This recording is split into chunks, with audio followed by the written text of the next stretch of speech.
Welcome to A Slice of Success with Sal Lupoli. I'm Gary Tanguay. We're talking about a big slice with a big guy with a big personality.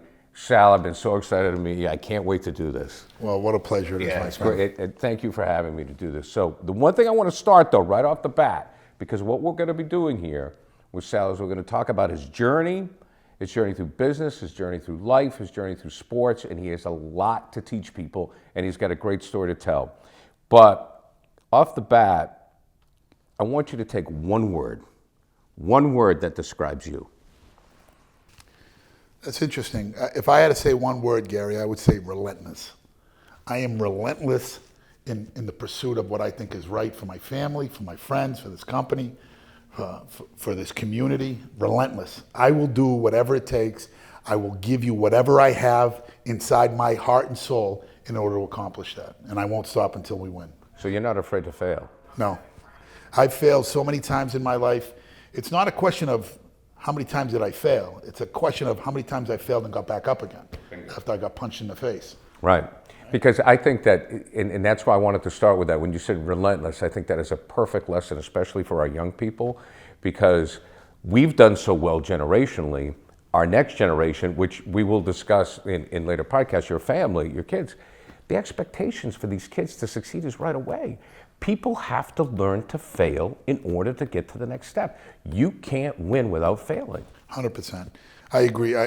That's why I coach sports my whole life. Right. That's why sports means so much to me. It helped build the character that I possess today, not only because of my mother and father, my family itself, that molded me to who I am today. And I have a saying, Gary, that I live by: who you are is where you came from.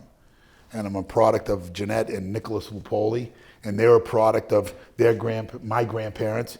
And it's those lessons that we learned along our journey that made me who I am. Okay, let's start with there. Joseph and Mary. Who are they?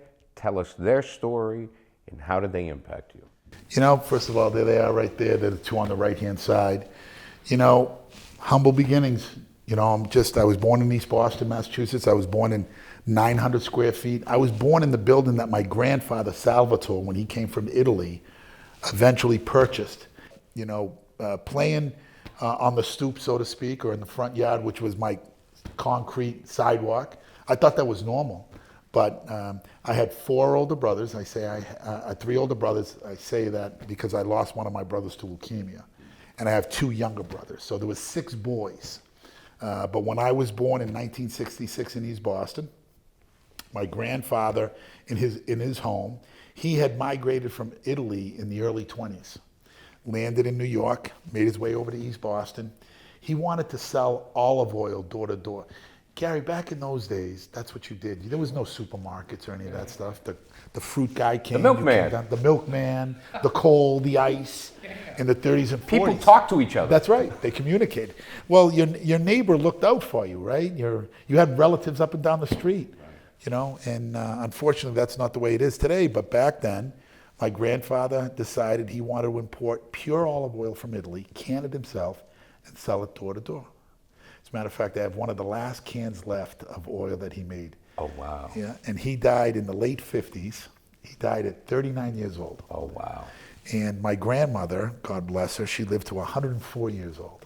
104? 104 years old. Wow. So to answer your question directly, you know, my grandparents were Mary and Joseph Lupoli. The fact that he passed away at 39, how did that impact you?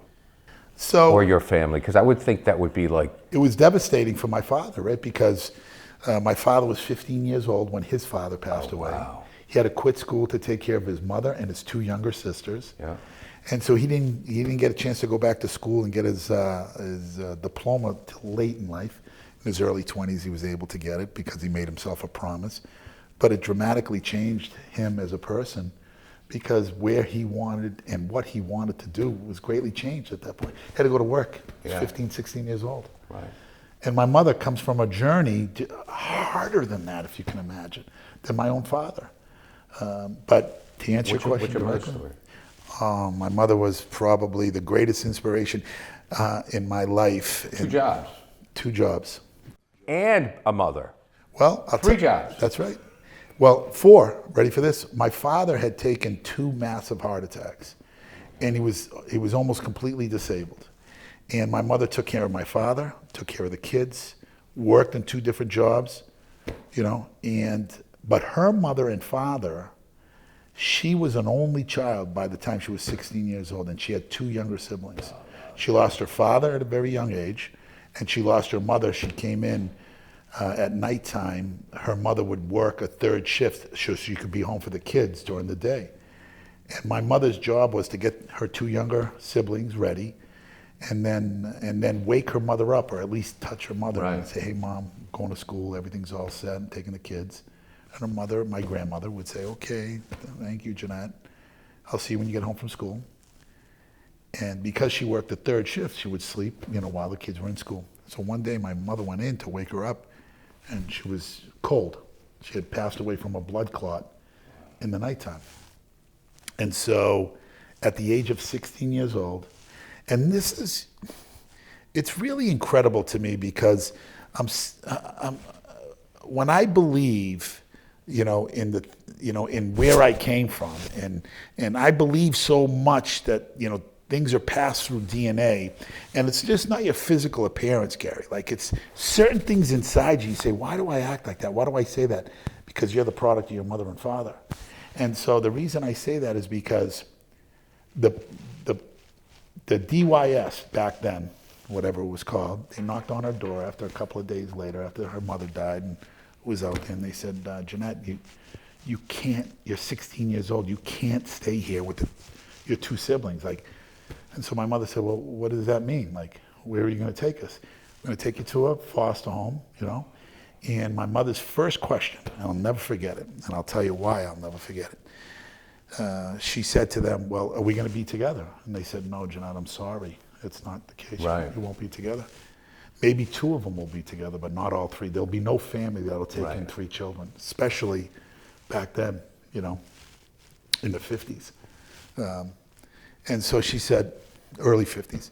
And she said, "Okay, and when are you coming back?" "Well, Ginny, we'll be back in a day or 2, collect your belongings, and we're going to come back." And that night, she packed what she could in plastic bags. She put the kids and herself on a bus, and she went to Chelsea. She then proceeded to change her name, because back then you could, a couple of forms of ID, Sure. you could become Joe Smith. And she went to her cousin, and she took her name, and she got her license under her cousin's name, because her cousin was 18 years old. My mother's nickname her whole life was Nat. Her name was Jeanette. I used to say, "Mom, why do they call you Nat?" And she would never answer me. It wasn't until she had come down with lung cancer, and we would have these beautiful sessions, my mother and I. Right. Because we're blessed to have be in the food industry out in restaurants. I would have a chef make lunch for my mother every single day when she was at the end of her life. And I would say, "Mom, what do you feel like having today?" And she would say, "Today I want lobster." And I would tell my chef, "Go make my mother lobster. This is the way she likes it, blah, blah, blah." We would have lunch every day in this space at the end of the hall. Yeah. And she said to me, and I would ask her questions. We would just, Yeah. and you know, when you come from a big Italian family, Gary, and I say it with such great respect and humility, you know, my father was a big, big man, 6'4", 400 pounds. Yeah. You know, my mother was a little bitty thing. Yeah. And I had 5 brothers, 6 boys. You were an alpha dog. He was an alpha dog. My mother was an alpha dog, but he was a bigger alpha dog. And he had just such a presence in my life. I thought I got all that tenacity, that strength from my father. Gary, I didn't realize until after I lost my father, it was always my mother, my friend. Yeah. And the reason I say that is because when she told me this story, Gary, she said, "You know, Salvi, when I lost my mother, I went to Chelsea and I changed my name to Nat. That's why they call me Nat. My cousin's name was Natalie." Amazing. And I said, "Mom, why did you do that?" She said, "So I could get a job." I got a job at 16 keep the years family old, together. and she kept her 2 brothers. She got a little apartment. It was my mother, and then she worked on the 3rd shift, and she took care of her 2 siblings until she became the age of 18. Then she moved back to East Boston, changed her name back to Jeanette. Right. And then she went and took custody of her 2 younger siblings. She kept the family together. She did whatever it took in order to keep the family together. Now that correlates to just about anything, right? Anything that's important to you, you will do whatever it takes. Right. And I think that's some of the stuff that got passed into me from my grandfather who came to this country and settled at Revere Beach. That picture in the back says Pizzeria Napolitana because that's where he's from, Naples. And he didn't have any money when he came over. That true American story that you've heard so well. And so he decided, like, I'm going to open a little pizza place. And he opened it on Revere Beach. Gary, you and I are old enough to remember the stories of what Revere Beach used to look like. Right. It was like the Coney Island of New England, right? That's a place to be. Place to be. Absolutely. And so he had a little pizzeria stand, a little tiny box, and he sold pizza by the slice. And he made enough money to open Lupoli olive oil company. And my grandfather, after that, he sold it, gave it to his younger brother Nick, as a matter of fact. And about 20 years ago, maybe about 25 years ago, I was talking to my grandmother, who at the time, maybe she was 85, 87 years old, little bitty thing. And I said, Nana, I said, you think Grandpa would be proud of his grandson for all these pizzerias? And she said, oh, he'd be so proud of you. You know, we were in the pizza business. Gary, I thought she was having a little bit of a moment. And I said, no, Nana, we were in the olive oil business. She says, no, we were in the pizza business, and she told me the story.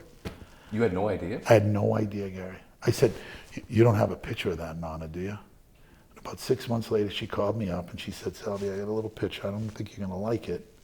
I jumped in the car, drove right to East Boston and Winthrop, where she still lived.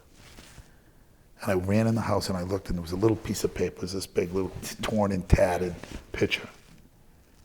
And it was that picture right there. And Wow. And I take that picture now, Gary.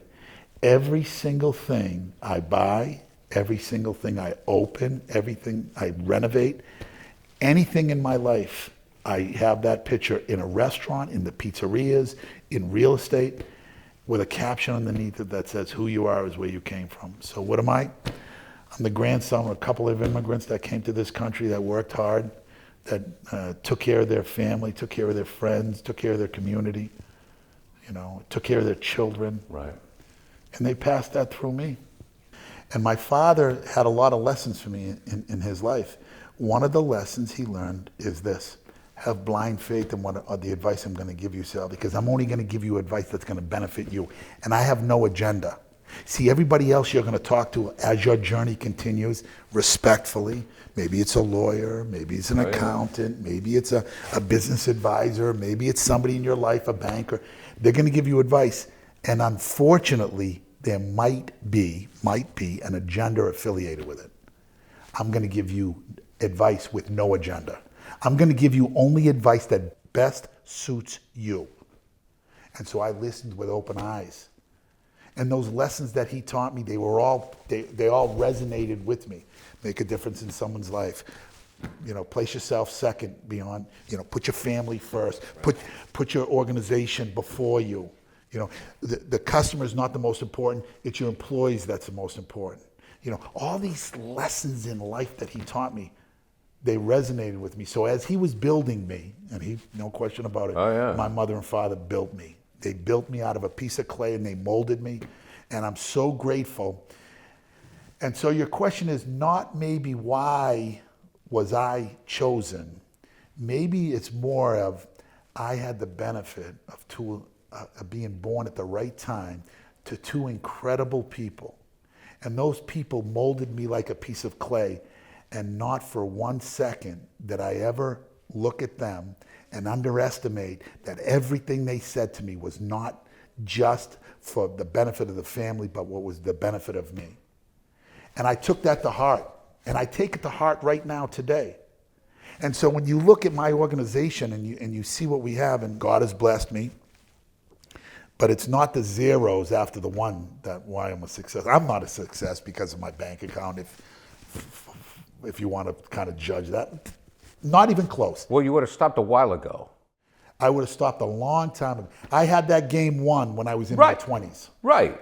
By the time I was 25 years old, that game Well, that's was the won. thing with guys like you, or people like you, or business people like you. It's not about the money. I mean, look, it's about the money. It's nice to have, I'm sure. But you gotta. It's not just it's not just the zeros. It's not about what you guys need. You need the juice, don't you? Like you need to get up every day and go do this. Gary, I get up and I run to work. I run to work because I'm so excited to get there because I know when I get there, something is going to change that day to make somebody's life a little better. Maybe it's an employee, maybe it's a customer, maybe it's a future partnership, maybe it's a community effort. But you know, you can't listen to your mother and father and have that dedication and say you listened if you don't listen. You know what I'm trying to say? Yeah. In other words, I listened to what they said. And so my juice, to use your word, like what's my juice? I think of my mother and father and I say to myself, imagine they quit school to take care of their siblings. They sacrificed everything in their life. Yeah. They stopped. At the time they were 15 and 16 years old, their life ceased to be about them. And it was about their family, their siblings, their mother. Their life stopped at 16 years old. You mean to tell me, with the opportunities that I've created early on, I can't put other people in front? I can't make it about them. And so, Gary, I'm going to tell you, I've been in business for 36 years. I started in 1990. For the last 35 of those years, it was never, ever about me. It was always about my family. My greatest accomplishments are not opening 2 stores or buying 1 million square feet. My greatest accomplishments, I bought my mother a home when I was 22 years old. I bought my father his first brand new car in 35 years. I helped my brother buy all my brothers buy their first homes. Imagine coming to Lawrence, Massachusetts. By the way, you're in the poorest city in the state, your most challenged community. And I couldn't be more proud to be in the state as opposed to any other community out there. You pick a community, I'm more proud to be in Lawrence, Massachusetts. You know why? Because we came here in 2003. These buildings were all empty. There were homeless people living in these buildings. Today, there's 5,000 people that work here, 2,000 people that live here. Gary, people put food on their table because of this project. And so once you get that high, that rush, that juice, that you're putting food on people's tables, that they're eating. Like because of you, people are eating. Can there be any more of a pop than that? Can there be any, what do you call it, juice? Juice. Can there be any more energy? The kids are saying. Yeah. Can there be any more juice than that? Like, and so when I get excited about it, I say, oh my God, like we change people's lives. And so I'm trying to influence my children. I influence my employees. My employees, when they think about it, they know like if we don't impact people, he's going to be disappointed in us. Like I get disappointed in my employees when I hear of the things that they do if they don't impact somebody's life. What I find amazing in this day and age, I've talked to friends of mine in business, they can't keep employees. How do you do it? So, fortunately, and I say it fortunately, not unfortunately, I'm in an industry that the employee turnover is probably 80%. I deal with kids from the age of, the young men and women, from the age of 16 or 17 years old, all the way up to an older generation. But a block of them are these young kids that are maybe working after school or working between semesters. And it's a very much of a turnover, transient business. It's just part of their journey they're on too. Like if I was to ask you, you would say, oh my God, I worked in construction when I was in high school. I worked in the local restaurant when I was in high school, bussing tables. It's part of the journey that we all had. It's the stop. So when you become a member of this industry, in this hospitality industry, you just have to understand it's part of it. But what do we do that's a little special? Like, I go out of my way to make them part of the family. I go out of my way to make them understand what this company stands for. Listen, if I'm just a stop for you because you're making 15, 20 bucks an hour, I get it. And that's okay. That's okay if I'm just a stop. But Gary, I got people that have been in this company for 36 years. Like, Gary, I have a real estate company second to none. and real estate was the real vision. Pizza was just a vehicle to buy real estate. But you can't leave the girl that took you to the prom.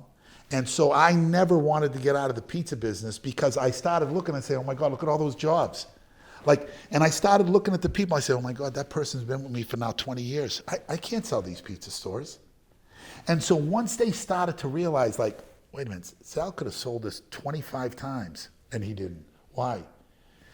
Because of that person that works in that pizzeria, or that person that works on that construction company that has been part of this business, or the maintenance facilities that has been here for 15, 20, 30 years, 35, 36 years, Gary. Since day one, I have individuals that 90 days after I started, they're still with me today. How? Because I promise you, every day you come to work, I'm going to work just as hard as you. As a matter of fact, I'm going to go to sleep at night thinking about how I can make your life better. I'm going to work extra hard of how to make sure the expenses come down in your life and your pay goes up. And if you say, well, I've heard that story before, I'm just going to say, well, did you hear about it in one of the poorest cities in the state? Did you hear about it from a family that, by the way, I told you my grandfather when he came here, they had no money. Right. Living in East Boston, I thought that's how everybody lived, by the way, Gary. I didn't know that. Sure. When I was 6, 7, 8, 9, 10 years old, I thought I was I guess a middle class citizen. I saw the TV shows, but I thought everybody lived in East Boston or a city like that. But when I started to realize no, Sal, things are a little different. You don't have certain things in your life because you can't afford it, Sal. I started saying to myself as I was growing my business, don't forget where you came from, Sal. Don't forget that, your 3 older brothers, you slept in 2 bedrooms because your parents slept on the couch because that's all you had was 2 bedrooms. Right. And once you never forget where you came from, then you appreciate that employee every single day he or she comes to work, and you work harder for that employee. There's nothing I won't do for my employees. If it's within my power, I will make it happen. And I will move mountains in order to make them, to make sure their life is on the right program. Gary, I have kids here, and I'm so proud of it. I have kids that came to me when they were 15 years old, one step away from being homeless. And today, their children are in the military, or their children are graduating from college. They have a home.